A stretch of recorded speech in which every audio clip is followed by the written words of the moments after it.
The consolidation of the Venetian party in England and later in Britain was above all a question of culture. Francesco Giorgi, the Kabbalist, Rosicrucian sex advisor we've heard of, came to London to deliver his opinion in 1529, and he remained at the court for the rest of his life, building up an important party of followers, the nucleus of the modern Venetian party in England. Giorgi wrote books about Kabbalistic Sephiroth to expound a mystical, irrationalist outlook and to undercut the influence of Nicholas Cusanus. Another book assures the aspiring wizard or magician that Christian angels will guard him to make sure that he does not fall into the hands of demons. Francesco Giorgi was a great influence on certain Elizabethan poets. Sir Philip Sidney was a follower of Giorgi, as was the immensely popular Edmund Spenser, the author of the long narrative poem, The Faerie Queen.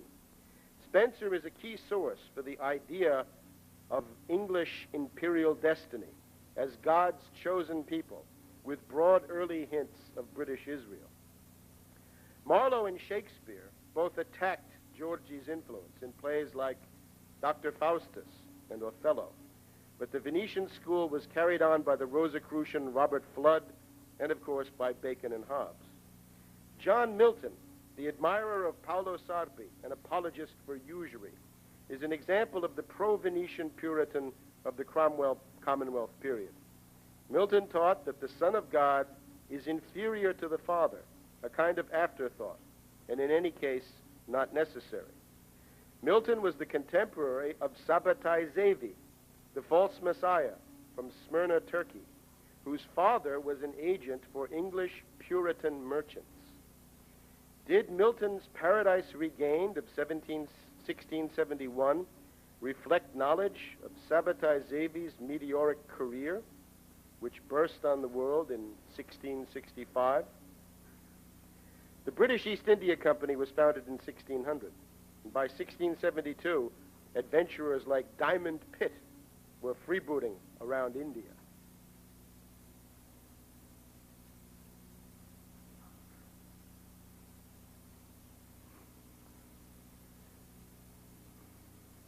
In December 1688, the armies of the Dutch Prince William of Orange invaded England, interrupting the Hobbesian nightmare the country had experienced under the deranged King Charles II and his brother James II.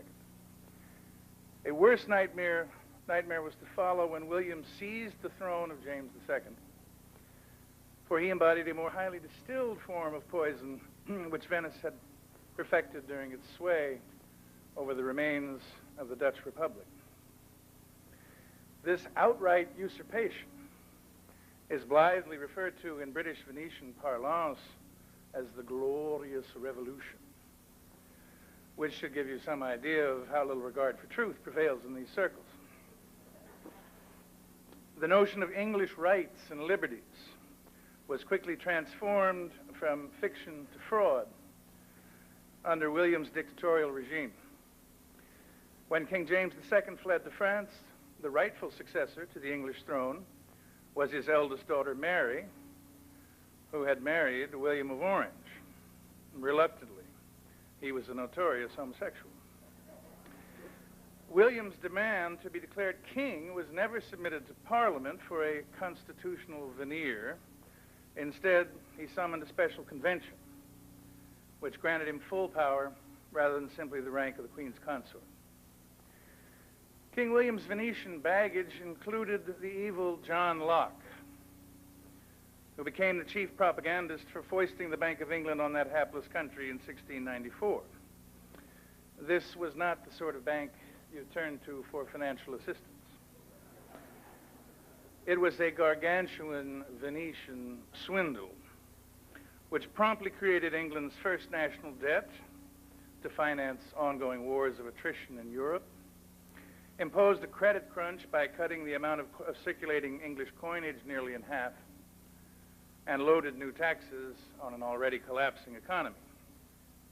The bank's chief architect was Venetian party leader Charles Montague, William's new Chancellor of the Exchequer, who later attained the loftier position of British ambassador to Venice. Montagu appointed the pathetic Sir Isaac Newton to oversee the recoinage swindle, and Newton repaid that debt by prostituting his own niece to serve as Montagu's mistress.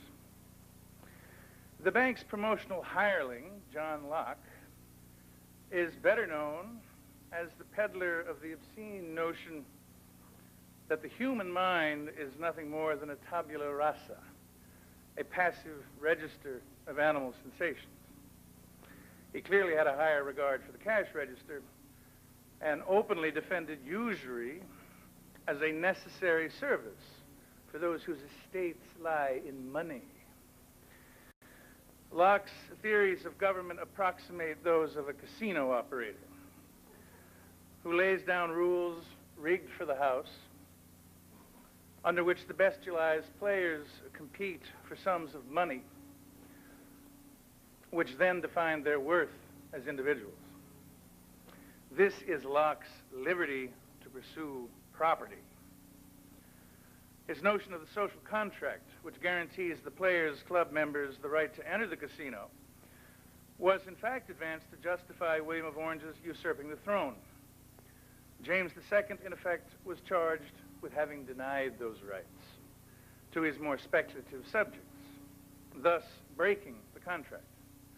Locke argued that the Venetian mob was therefore entitled to move in under a new one.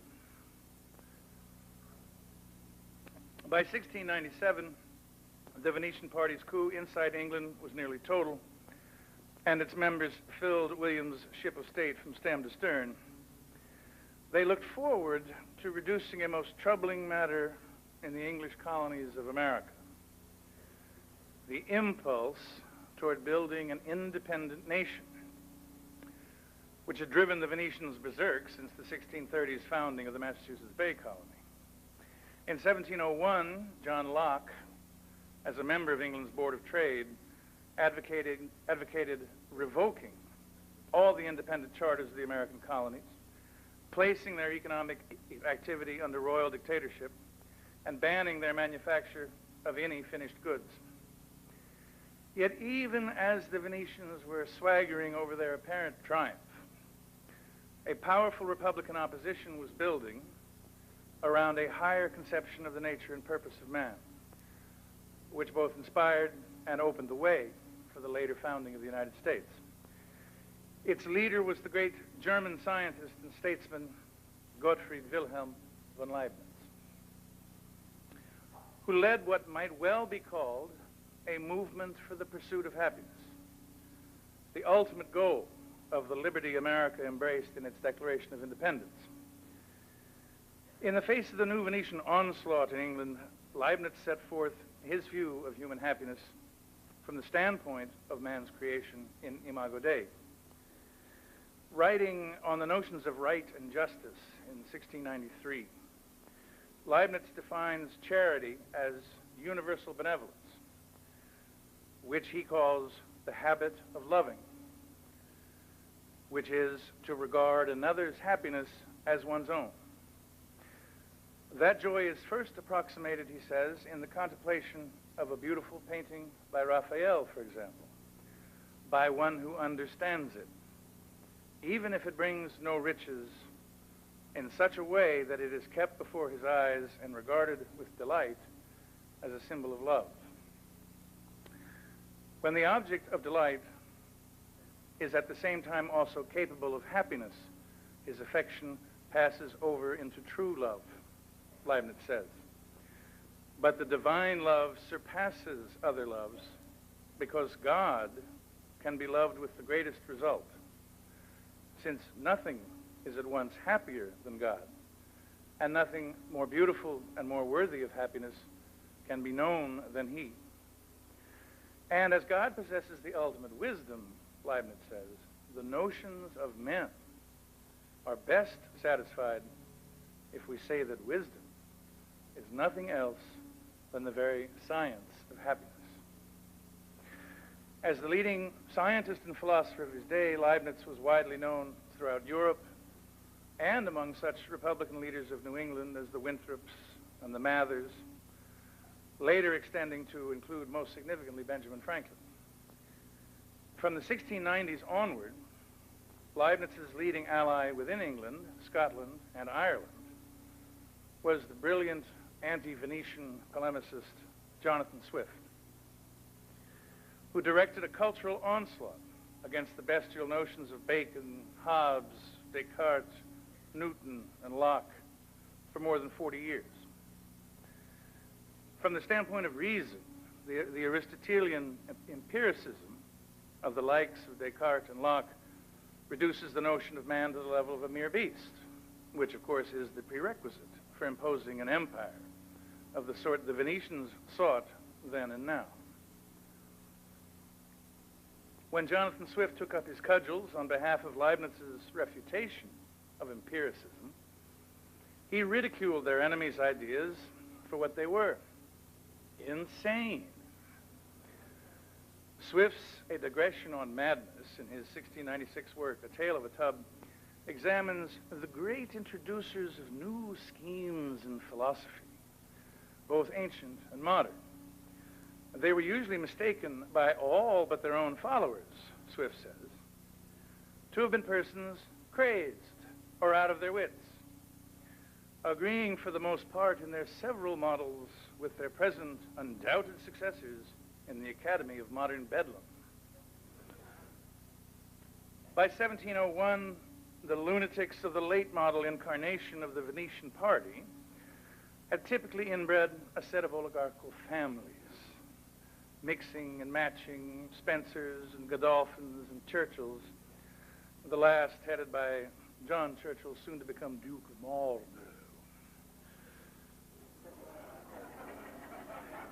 Churchill had begun as a page boy to Charles II in 1665 behind the skirts of his sister Arabella, the mistress of the king's brother James.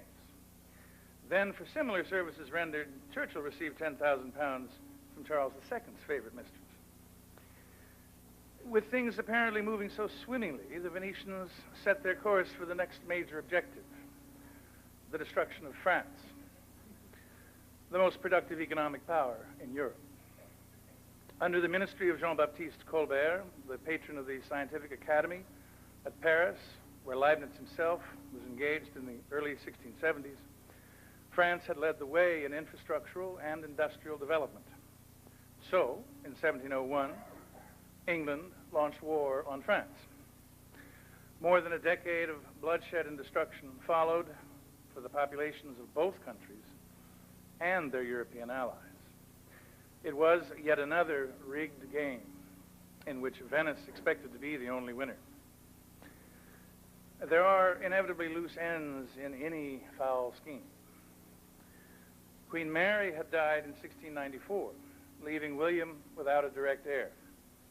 Her sister Anne was next in line to the throne, but the death of Anne's only surviving child in 1700 presented a new succession crisis. An act of settlement was imposed in 1701.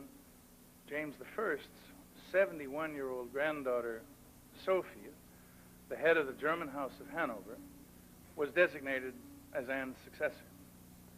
King William died in 1702, and Anne became Queen of England. As the Venetian party expected, she quickly bestowed preeminence at court upon the Duke and Duchess of Marlborough, who had spun their webs of influence over her for many years. The problem for the Venetians was that Sophia's chief advisor and privy counselor was Gottfried Wilhelm von Leibniz. With Leibniz virtually a step away from guiding policy in London, the final battle against Venetian party dictatorship within England broke out in earnest. It was a conflict between the pursuit of happiness and the lust for empire. The Marlboroughs resorted to deceit, terror, and treachery to cut off political relations or even ordinary civilities between Queen Anne and Sophie of Hanover. Swift maintained a fierce barrage, both publicly and privately, against Marlborough's Venetian gang, to the point that he broke their domination of Queen Anne's cabinet, extended his own influence to her innermost circle, and during 1710 and 1711 drove the Marlboroughs and all their cronies from office. London desperately hurled Isaac Newton, that's desperate, into the fray against Leibniz, puffing the old fraud up with the lie that differential calculus was his invention rather than Leibniz's. Leibniz and Swift conspired to bring the great composer George Friedrich Handel from Hanover to London in 1710, seeking to uplift English musical culture from decadent braying and outright snoring. And in the midst of all this, Swift managed to get two of his allies appointed to royal governorships in the American colonies. Robert Hunter in New York and Alexander Spotswood in Virginia launched a drive in 1710 which opened the door to our future continental republic. That same year in Massachusetts, Cotton Mather published his Republican Organizing Manual, an essay upon the good, which spread Leibniz's notion of the science of happiness throughout America for more than a century. Benjamin Franklin paid tribute to Mather's work as the single most important influence upon his life. Jonathan Swift said of this period that he doubted there was another in history more full of passages which the curious of another age would be glad to know the secret springs of. The Venetians would not like you to know that Leibniz and Swift constructed some of the secret passages which led to the founding of the American Republic. But within Britain, as it came to be known after the 1707 Union, which England forced upon Scotland, the battle against the Venetian party was soon lost. Leibniz's patron, Sophie of Hanover, the designated successor to Queen Anne, died in May 1714 at the age of 84. Her son George was now the heir to the British throne. William of Orange had been George's idol, and Marlborough and the Venetian party had bought him many times over. Barely 2 months after Sophie's death, Queen Anne's life was ended, probably by poison, at the age of 49.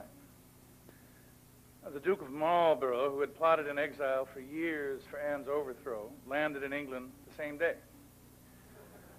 And George of Hanover was proclaimed Great Britain's King George I. Jonathan Swift had been forced to flee to Ireland, and George soon dismissed Leibniz from the court of Hanover. How serious was the threat Leibniz and Swift posed to the Venetian party's conspirators? Just consider their satanic rage against the dead Queen Anne, who for all her faults had learned to seek something better in life than they could ever know. There was no public mourning, nor royal funeral. Her corpse was left to rot for more than 3 weeks. Then a chosen few serving George I buried her secretly at night in Westminster Abbey beneath the tomb of her great-great-grandmother, Mary, Queen of Scots. To this day, no stone or tablet marks her grave. Leibniz himself died in 1716. Jonathan Swift fought on from Ireland, from the position Queen Anne had granted him as the Dean of St. Patrick's Cathedral in Dublin. He became the acknowledged political leader of all Ireland during the 1720s, building a mass-based movement on the principles of man's God-given right to liberty and the right to national sovereignty based on natural law. Swift thereby extended Leibniz's movement for the pursuit of happiness and immeasurably influenced the growth of republicanism in 18th century America. Britain, however, began a rapid descent into hell under the new regime of George I. Previously secret Satan-worshipping societies such as the Hellfire Club now surfaced, heralded by the publication of Bernard Mandeville's Fable of the Bees, or Private Vices, Public Benefits, in 1714. Very simply, Mandeville argued that the interests of the state were nothing more than the maximum fulfillment of its individuals' hedonistic pleasures. The more private vices, the more public benefits. Therefore, the state thrives most upon the corruption of its subjects. Inevitably, Britain was soon locked into a Venetian orgy of corruption and new heights of financial speculation, leading to the massive blowout of the South Sea bubble in 1720. Appropriately, the government which emerged in 1721 from this devastating collapse was headed by Prime Minister Robert Walpole, who held that post in the service of evil for the next 20 years. The Hellfire Clubs not only proliferated, they became the inner sanctum of Britain's degenerate elite. The most prominent one, founded in 1720 by Lord Wharton, included on its dining room menu Hellfire Punch, Holy Ghost Pie, Devil's Loins, and Breast of Venus, a piece of meat garnished with cherries for nipples. By the 1760s, when the American colonies began to openly break with Britain, most of the King's cabinet were members of the Hellfire Club. When Benjamin Franklin served as our colonial postmaster general, for example, his official superior, Sir Francis Dashwood, was the head of the Hellfire Club. The murderous toll of such a regime upon the British population is expressed very simply by the following statistics. From 1738 to 1758, there were only 297,000 births recorded against 486,000 deaths. Typifying the bestiality of the emerging British Empire was the phrase smugly coined by Robert Walpole, "Every man has his price." We must not pay it.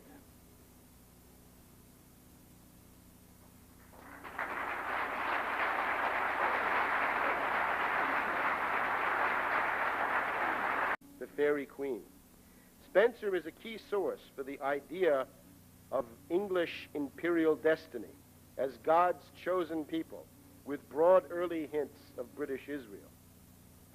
Marlowe and Shakespeare both attacked Georgie's influence in plays like Dr. Faustus and Othello, but the Venetian school was carried on by the Rosicrucian Robert Flood and, of course, by Bacon and Hobbes.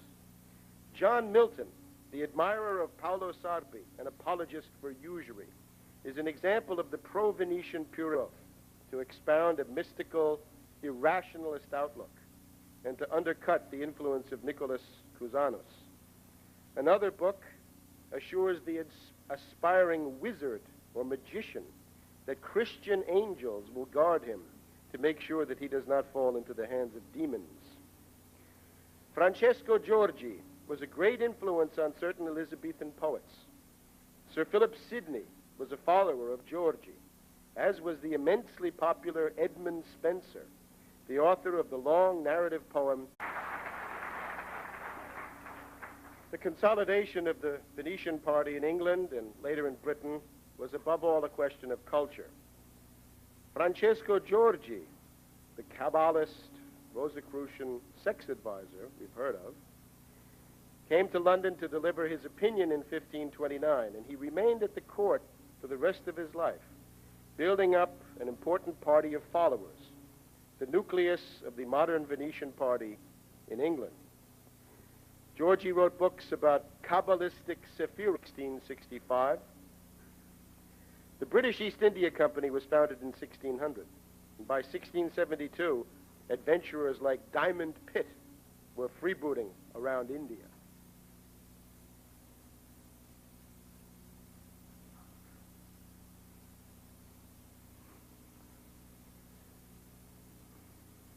In December 1688, the armies of the Dutch Prince William of Orange invaded England, interrupting the Hobbesian nightmare the country had of the Cromwell Commonwealth period.